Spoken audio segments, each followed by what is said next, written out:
بسم اللہ الرحمن الرحیم۔ محترم ناظرین کرام، السلام علیکم ورحمۃ اللہ وبرکاتہ۔ الحمد للہ عز وجل، ہم علم نحو کی ایک بہترین کتاب اساس النحو پڑھ رہے ہیں۔ آج ہم انشاءاللہ عز وجل اس میں اشارہ کا بیان پڑھیں گے۔ دیکھیے، سب سے پہلے اس میں اشارہ کی تعریف بیان کر رہے ہیں۔ اس میں اشارہ کی تعریف، اب اس میں اشارہ، یہ لفظ سننے سے یہ پتہ چلا کہ اس کا تعلق اسم سے ہے۔ کلمے کی 3 قسمیں ہیں۔ اولاً تو انسان جو بھی بولتا ہے اسے ہم لفظ کہتے ہیں، پھر جو با معنی لفظ ہوتا ہے اسے کلمہ کہتے ہیں، اور کلمے کی 3 قسمیں ہیں: اسم، فعل، حرف۔ جو کلمہ اپنا معنی بتاتا ہے، اس میں کوئی زمانہ نہیں ہوتا، اسے کہتے ہیں اسم، اور ایسا کلمہ جو اپنا معنی خود نہ بتائے اسے کہتے ہیں حرف، اور جو کلمہ اپنا معنی بتائے اس میں زمانہ بھی ہو اسے کہتے ہیں فعل۔ تو اس میں اشارہ یہ لفظ سن کر یہ اندازہ ہو گیا ہوگا کہ اس کا تعلق اسم سے ہے، حرف یا فعل سے نہیں ہے۔ ٹھیک ہے، تو بیان کر رہے ہیں کہ اس میں اشارہ کسے کہتے ہیں؟ وہ اسماء، اسم کی جمع ہے اسماء، وہ اسماء جن کے ذریعے کسی چیز کی طرف اشارہ کیا جائے۔ ایسے اسماء جن کے ذریعے سے کسی چیز کی طرف، یہاں پہ کسی چیز سے مراد دکھنے والی چیز ہے۔ ٹھیک ہے، اس میں اشارہ اس اسم کو کہتے ہیں جس کے ذریعے مبصر چیز، دکھنے والی چیز، جس کا وجود ہو، نظر آئے۔ ٹھیک ہے، اس کے لیے جس اسم کے ذریعے اشارہ کیا جائے اسے کہتے ہیں اسم اشارہ۔ اس سے پتہ چلا کہ تعریف میں قید کیا ہے؟ وہ اسماء جن کے ذریعے اشارہ کیا جائے۔ تو اگر فعل کے ذریعے اشارہ کیا جائے گا، اشیرو وغیرہ کے ذریعے، تو پھر وہ اسم اشارہ نہیں کہلائے گا۔ ٹھیک ہے، جیسے ہاذا، ہاذا کا معنی ہے یہ، اور ذالک کا معنی ہے وہ۔ ٹھیک ہے، کوئی چیز قریب ہوتی ہے، یہ قلم ہے، وہ کتاب ہے۔ فائدہ، جس چیز کی طرف اس میں اشارہ کے ذریعے اشارہ کیا جائے اسے مشار الیہ کہتے ہیں۔ یہ قید یاد رکھیں، اس میں اشارہ کے ذریعے مطلقاً جس کی طرف اشارہ کیا جائے اسے مشار الیہ نہیں کہتے، اس میں اشارہ کے ذریعے اشارہ کریں گے تو وہ مشار الیہ کہلائے گا۔ ٹھیک ہے، اگر فعل کے ذریعے اشارہ کریں یا کسی دوسرے لفظ کے ذریعے، محمل لفظ کے ذریعے بھی اشارہ ہو سکتا ہے، سر کے ذریعے اشارہ ہو سکتا ہے، آنکھ کے ذریعے اشارہ ہو سکتا ہے۔ یہاں پہ اس میں اشارہ کے ذریعے اگر اشارہ ہوگا تو وہ مشار الیہ کہلائے گا۔ جس چیز کی طرف ہم اشارہ کریں گے، اگر اس میں اشارہ کے ذریعے ہم نے اشارہ کیا ہے تو وہ مشار الیہ ہے، ورنہ مشار الیہ نہیں ہے، یعنی اسے مشار الیہ نہیں کہیں گے۔ ٹھیک ہے، جیسے ھذا قلم، یہ قلم ہے۔ کوئی چیز قلم قریب میں رکھا ہوا ہے، ہم کہیں یہ قلم ہے، تو ہم نے یہ کے ذریعے اس طرف اشارہ کیا تو یہ اب جو قلم جو ہے مشار الیہ کہلائے گا۔ اب دیکھیے، دور و نزدیک کے اعتبار سے اس میں اشارہ کی اقسام، یعنی مشار الیہ دور ہے یا قریب ہے۔ ٹھیک ہے، اس اعتبار سے کہہ لیجئے، یا پھر قریب کی طرف یا دور کی طرف اشارہ کرنے کے اعتبار سے اس میں اشارہ کی 2 قسمیں ہیں: اس میں اشارہ قریب، اس میں اشارہ بعید۔ اس میں اشارہ قریب کسے کہیں گے؟ اس میں اشارہ قریب جس کے ذریعے اس چیز کی طرف اشارہ کیا جائے جو قریب ہو، یعنی مشار الیہ جس کی طرف اشارہ کر رہے ہیں، اگر وہ قریب ہے تو اس کے ذریعے، جس کے ذریعے اس کی طرف اشارہ کریں گے اسے کہیں گے اس میں اشارہ قریب۔ ٹھیک ہے، قریب کی چیز کی طرف جس اس میں اشارہ کے ذریعے اشارہ کیا جائے وہ اس میں اشارہ قریب ہے۔ جیسے ھذا کتاب، یہ کتاب ہے، کوئی کتاب سامنے رکھی ہوئی ہو، اب اشارہ کریں یہ کتاب، ٹھیک ہے، یا پھر یہ کتاب ہے، تو یہ جو ہے یہاں پہ یہ اس میں اشارہ قریب ہے۔ اس میں اشارہ بعید جس کے ذریعے اس چیز کی طرف اشارہ کیا جائے جو دور ہو، جس اسم کے ذریعے سے ایسی چیز کی طرف اشارہ کریں جو دور میں موجود ہو، جیسے ذالک باب، وہ دروازہ ہے، دروازہ دور میں ہو، آپ اشارہ کریں وہ دروازہ ہے، تو آپ دور کی چیز، دور کے دروازے کے لیے آپ نے وہ کے ذریعے اشارہ کیا، وہ دروازہ ہے، تو وہ جو ہوا اس میں اشارہ بعید۔ ٹھیک ہے، جس کے ذریعے، جس اسم کے ذریعے دور کی چیز کی طرف اشارہ کریں گے وہ اس میں اشارہ بعید کہلائے گا۔ اب یہاں دیکھیے ایک نقشے کے ذریعے جو ہے اس میں اشارہ یہاں بیان کر رہے ہیں. پہلے ہے قسم. اب دو قسم ہو گئے اس میں اشارہ کی، قریب اور بعید. ٹھیک ہے. اس کا جنس ہے، چاہے اس میں اشارہ قریب ہو یا بعید ہو، یا تو وہ مذکر ہوگا یا مؤنث ہوگا. یعنی قریب جو چیز موجود ہے جس کی طرف ہم اشارہ کریں گے وہ چیز کیسی ہے، اس چیز کے لیے عربی میں جو لفظ بولا جاتا ہے وہ مذکر لفظ ہے یا مؤنث لفظ ہے. اگر مذکر لفظ ہوگا تو اس کے لیے ہم اس میں اشارہ بھی مذکر لائیں گے، مؤنث لفظ ہوگا تو اس میں اشارہ بھی مؤنث لائیں گے. ٹھیک ہے. تو اس طرح اس میں اشارہ بھی مذکر مؤنث ہے. ٹھیک ہے. اس کو بیان کیا ہے کہ مذکر اس میں اشارہ ادھر بیان کریں گے، مؤنث یہاں بیان کریں گے. ٹھیک ہے. اب دیکھیے واحد تثنیہ جمع یہ ہے. اس میں اشارہ قریب اور اس میں اشارہ قریب مذکر کے لیے واحد استعمال ہوتا ہے حاذا. حاذا جو ہے اس میں اشارہ قریب کے لیے اور مذکر کے لیے، کوئی چیز قریب مشار الیہ قریب کے لیے اور مذکر کے لیے. تو حاذا یہ اس میں اشارہ قریب مذکر کے لیے ہے. ٹھیک ہے. تو حاذا میں اصل میں جو ذا ہے یہ ہے اس میں اشارہ، اور ہا جو ہے یہ برائے تنبیہ ہے، مگر ہم پورے کو اس میں اشارہ کہہ دیتے ہیں. ٹھیک ہے. تو اس لیے بہت سے کتابوں میں صرف ذا بھی ملے گا، تو ذا بھی اس میں اشارہ ہے، اصل میں وہی اس میں اشارہ ہے. خیر.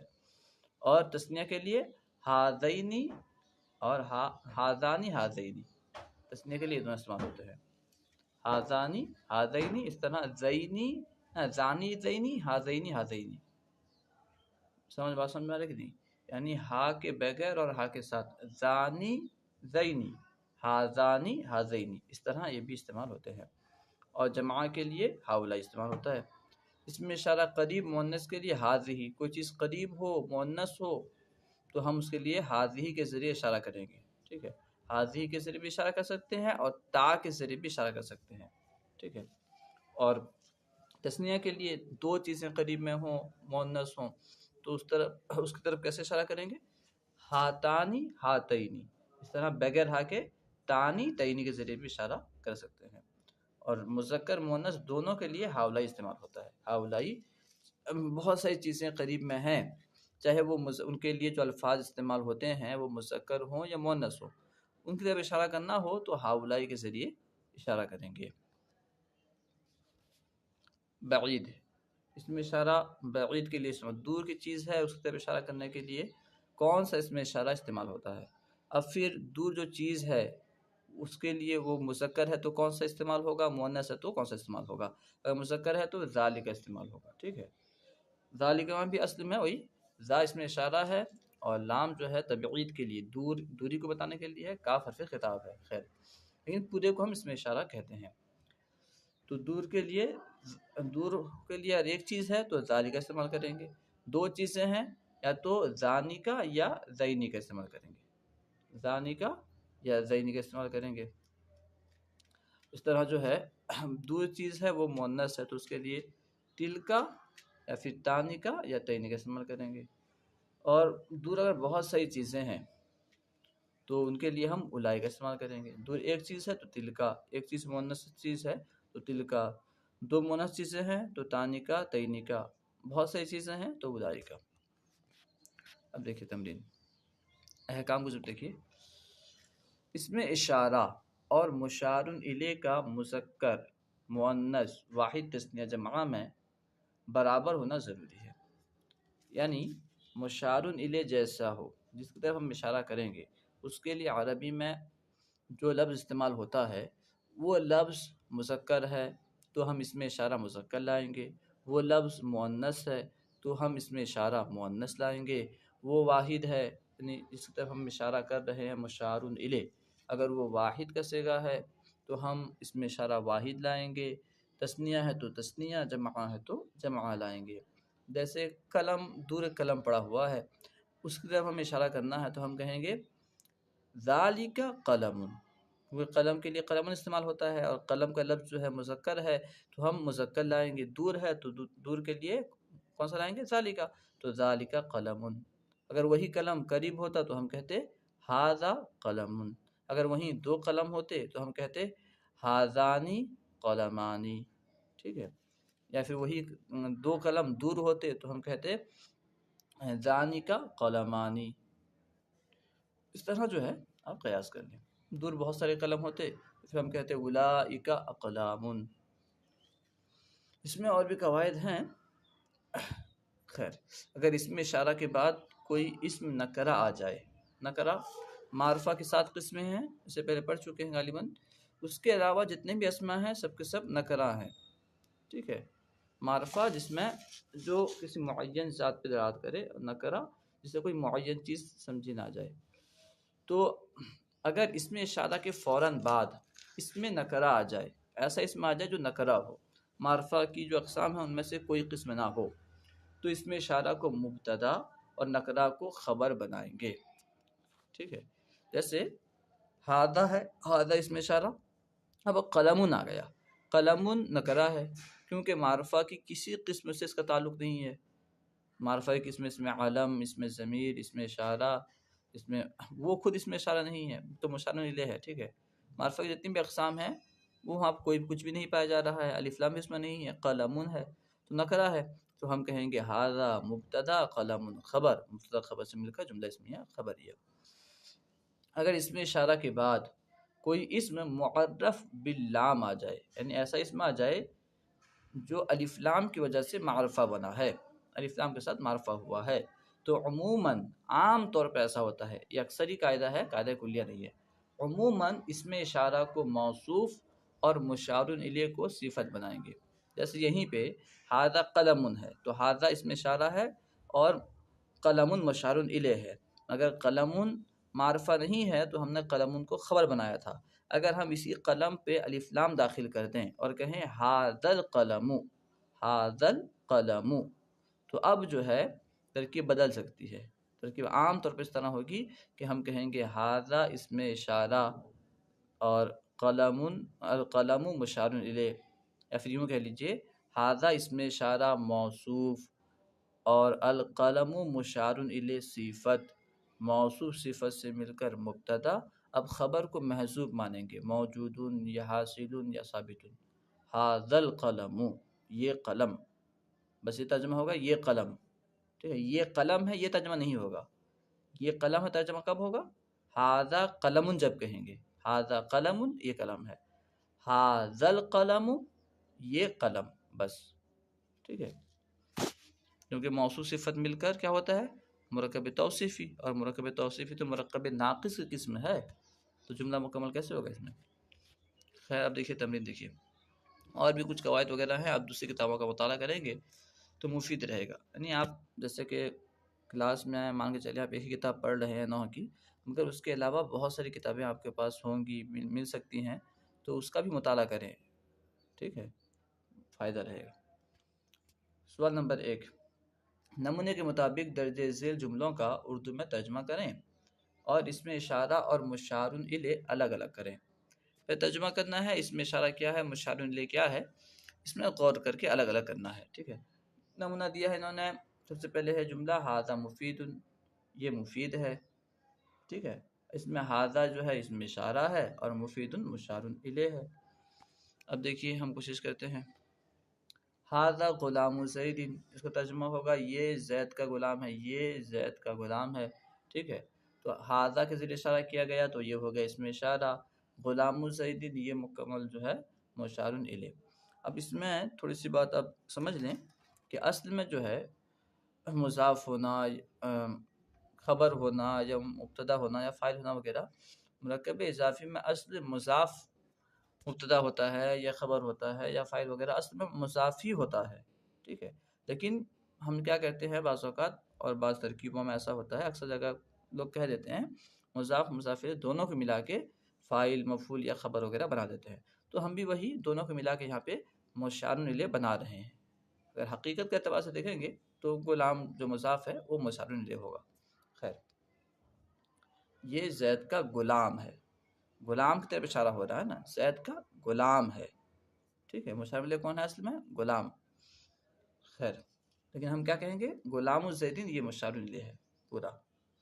ہاتانی دجاجانی، یہ دو مرغیاں ہیں. اب دو کا لفظ کیسے آیا؟ کیونکہ ہاتانی تثنیہ کا صیغہ استعمال ہوا ہے. ٹھیک ہے، تثنیہ مؤنث کے لیے ہاتانی استعمال ہوتا ہے. اب دجاجتن تھا، اس کے لیے اس کا تثنیہ آ گیا دجاجتانی. پتہ چلا کہ دو مرغیوں کے بارے میں بات ہو رہی ہے. یہ 2 مرغیاں ہیں.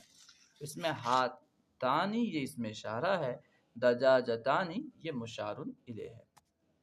ہاولائی نائمون یہ سب سو رہے ہیں. نائمون اس میں فاعل کا صیغہ ہے، یہ سب سو رہے ہیں. تو ہاولائی یہ اس میں اشارہ ہے اور نائمون مشار الیہ ہے.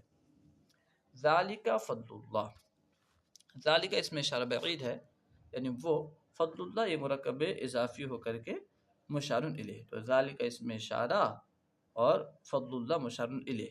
اگر ترجمہ کیا ہوگا اس کا؟ وہ اللہ کا فضل ہے. یہ بھی ترجمہ کر سکتے ہیں، لیکن عام طور پر کیا ہوتا ہے کہ عظمت کو بتانے کے لیے، عظمت کے لیے جہاں پہ اس میں اشارہ قریب کا استعمال کرنا چاہیے وہاں پہ اس میں اشارہ بعید کا استعمال کر دیتے ہیں. ٹھیک ہے، عظمت و بلندی کی طرف اشارہ کرنے کے لیے، کتنا بلند مرتبہ ہے. ٹھیک ہے، جیسے قرآن پاک کی ابتدا میں ہی ہے ذالک الکتاب لا ریب فیہ، یہ وہ کتاب ہے. ذالک الکتاب استعمال ہوا، اور ترجمہ کیا کہتے ہیں؟ یہ وہ کتاب ہے، یعنی یہ وہ بلند کتاب ہے. بلندی کی طرف اشارہ کرنے کے لیے، عظمت کی بلندی کی طرف اشارہ کرنے کے لیے قریب کی جگہ، کیوں کتاب پڑھ رہا ہے، کتاب تو قریب ہے، پھر وہ اس میں کتاب کیوں کہا جا رہا ہے؟ ذالک الکتاب، ذالک الکتاب جو ہے اس کی مرتبے کے بلندی کو بتانے کے لیے اشارہ ہوا ہے. ٹھیک اس طرح جو ہے یہاں پہ بھی مان سکتے ہیں آپ کہ ترجمہ یہ بھی کہہ سکتے ہیں کہ یہ اللہ کا فضل ہے، یہ اللہ کا فضل ہے. ٹھیک ہے، لیکن ذالک کا استعمال کیا گیا ہے. یہ ترجمہ بھی کر سکتے ہیں اور وہ بھی کر سکتے ہیں، وہ اللہ کا فضل ہے، یہی اللہ کا فضل ہے. ہاذہ بنت مجتہدۃ، تو یہ محنتی لڑکی ہے. ہاذہ اس میں اشارہ مؤنث کے لیے ہے، اور بنت مجتہدۃ یہ مکمل جو ہے مشار الیہ ہے. اس میں بھی وہی بات ہے جو میں نے اس سے پہلے بتایا مرکب اضافی کے بارے میں. مرکب توصیفی میں بھی اصل میں موصوف بنتا ہے مبتدا خبر وغیرہ جو، لیکن ہم دونوں کو ملا کے کہہ دیتے ہیں کہ یہ مشار الیہ ہے، یہ خبر ہے یا فاعل ہے وغیرہ. تو یہاں بنت موصوف ہے، مجتہدۃ صفت ہے اس کی. ٹھیک ہے، اصل میں یہ لڑکی، ٹھیک ہے، محنتی تو اس کی صفت ہے، یہ محنتی لڑکی ہے، یہ محنتی لڑکی ہے. تو ہم لڑکی کی طرف اشارہ کر رہے ہیں. ٹھیک ہے، محنتی صفت تو ہمیں نظر نہیں آ رہی کہ اشارہ کر رہے ہیں. تو اصل میں بنتن جو ہے یہ ہے مشار الیہ، اور کہیں گے کیا کہیں گے؟ ہاذہ اس میں اشارہ بنتن مجتہدۃ مرکب توصیفی ہو کر مشار الیہ. تلک المرأۃ، وہ جو قاعدہ بیان کیا تھا کہ اگر اس میں اشارہ کے بعد معرب باللام اس میں آ جائے تو عام طور پر صفت بنتا ہے. تو یہ وہی اسی مثال ہوگی. تلک المرأۃ وہ عورت، بس ترجمہ کریں گے وہ عورت ہے وغیرہ نہیں آئے گا. ٹھیک ہے، تو تلک اس میں اشارہ ہوگا اور مرأۃ خبر ہوگی. ھذا امر معلوم، یہ معلوم معاملہ ہے یا معلوم بات ہے یا معلوم کام ہے. امر بہت سارے معنی میں استعمال ہوتا ہے. تو ھذا اس میں اشارہ اور امر معلوم مشار الیہ. ھذہ ساعۃ الید، یہ ہاتھ کی گھڑی ہے. تو ھذہ اس میں اشارہ، ساعۃ الید مشار الیہ. سوال نمبر 2، نمونے کے مطابق مذکر و مؤنث کا خیال کرتے ہوئے درجہ ذیل اسماء اشارہ اور مشار الیہ کے تثنیہ اور جماعہ کے ساتھ چارٹ مکمل کریں. اصل میں یہاں پہ جو ہے واحد کا صیغہ کے ساتھ اس میں اشارہ مشار الیہ دونوں موجود ہے. ہمیں چینج کرنا ہے، دونوں کا تثنیہ بنانا ہے، دونوں کی جماعہ بنانی ہے. دیکھیے سب سے پہلے نمونہ دیا گیا ہے ھذہ مسلمۃ، تو ھذہ اس میں اشارہ بھی واحد ہے اور مشار الیہ بھی واحد ہے. تثنیہ بنایا گیا ہے ھاتان مسلمتان، جمع ھؤلاء مسلمات. اب اسی طرز پہ ہمیں بھی بنانا ہے. دیکھیے ھذا الخادم، یہ خادم، تو ہمیں یہاں بنانا ہے ھذا الخادم، تو ہم کہیں گے ھذانی، ھذانی آتا ہے تو ھذانی الخادمانی، ھذانی خادمانی، الخادمانی. اور ھؤلاء الخادمون، ھؤلاء الخادمون. اس کے بعد ہے تلک معلمۃ، وہ معلمہ ہے، ٹیچر ہے، استادنی ہے. تو تلک معلمۃ تثنیہ ہوگا تانکا، تانکا معلمتانی، تانکا معلمتانی، اور پھر اولئک معلمات. ھذا باب، تو ہاذا بابن یہ دروازہ ہے، تسنیہ ہوگا ہاذانی بابانی، ہاذانی بابانی، جمع ہوگا ہاؤلائی ابوابن، ہاؤلائی ابوابن۔ یہ ہو سکتا ہے، مگر ایک قاعدہ جو اس کتاب میں مذکور نہیں ہے وہ یہ ہے کہ جمع مکسر، غیر عاقل کی جمع مکسر یہ واحد مؤنث کے حکم میں ہوتی ہے۔ تو ابوابن یہ جمع مکسر ہے، باب کی جمع ہے مگر واحد کا وزن سلامت نہیں ہے، ابواب، تو یہ جمع مکسر ہے، اور غیر عاقل کی جمع مکسر ہے، تو یہ واحد مؤنث کے حکم میں ہے۔ مطلب یہ کہ واحد مؤنث کے لیے جو اس میں اشارہ ہم استعمال کرتے اس کے لیے بھی وہی کریں گے۔ تو واحد مؤنث کے لیے ہم ہاذہ استعمال کرتے ہیں یا تلکا استعمال کرتے ہیں، قریب ہو تو ہاذہ، دور ہو تو تلکا، تو اس کے لیے بھی وہی کریں گے، ٹھیک ہے۔ تو ہم کہہ سکتے ہیں ہاذہ ابوابن، بالکل درست ہوگا، ہاذہ ابوابن۔ تلکا ابنتن، تو تسنیہ بنائیں گے تانکا ابنتانی، تانکا ابنتانی، اور جمع ہوگی اولئک بناتن، اولئک بناتن۔ ھذا غلام، تسنیہ ھذان غلامانی، اور جمع ہؤلاء غلامون، ہؤلاء غلامون۔ تلک البقرۃ، وہ گائے، تو تلکا کی جگہ ہم کہیں گے تانکا البقرۃ، البقرتانی، تانکا البقرتانی، اور جمع ہوگی اولئک البقرات، اولئک البقرات۔ ذالک طفل، تو تسنیہ ہوگا ذانکا، ذانکا طفلانی، ذانکا طفلانی، جمع ہوگی اولئک اطفال، اولئک اطفال، ٹھیک ہے، کیونکہ جمع غیر عقلی جمع ہے، اولئک اطفال استعمال کر سکیں گے، اولئک اطفال۔ اچھا، اس کے بعد دیکھیے سوال نمبر 3، عربی میں ترجمہ کریں۔ اردو دیا گیا ہے، عربی میں ترجمہ کرنا ہے۔ یہ پانی ہے تو کہیں گے ھذا ماء، ٹھیک ہے، ھذا ماء کہیں گے، ھذہ نہیں لائیں گے، ماء مسکر ہے تو ھذا ماء کہیں گے، اور ماء میں الف لام نہیں لگائیں گے، ورنہ ترجمہ ہوگا یہ پانی، یہ پانی ہے، ترجمہ نہیں ہوگا اس طرح۔ ھذا الماء مانا وہ 2 گلاس ہیں، تو کہیں گے ذالکا، ذالکا کوبانی، کوبن کا معنی ہوتا ہے گلاس، کوبن کا معنی گلاس، اس کی جمع اکواب آتی ہے۔ اس طرح کاسن، پیالہ، اور گلاس کا معنی بھی استعمال ہوتا ہے، تو ہم کہیں گے ذالکا کوبانی یا کاسانی، ٹھیک ہے، وہ نیک عورتیں ہیں، تو ہم کہیں گے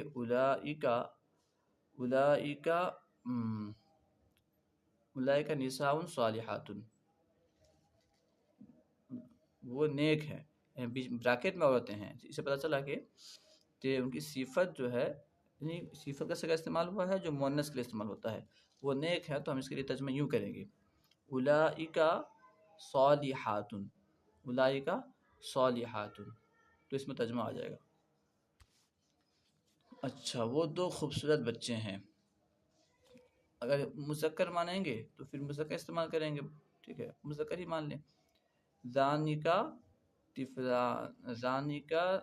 جمیلانی، ذانکا طفلانی جمیلانی، ذانکا طفلانی جمیلانی، وہ 2 خوبصورت بچے ہیں، ذانکا طفلانی جمیلانی، وہ کمرہ ہے، تلکا غرفتن، تلکا غرفتن، وہ کمرہ ہے۔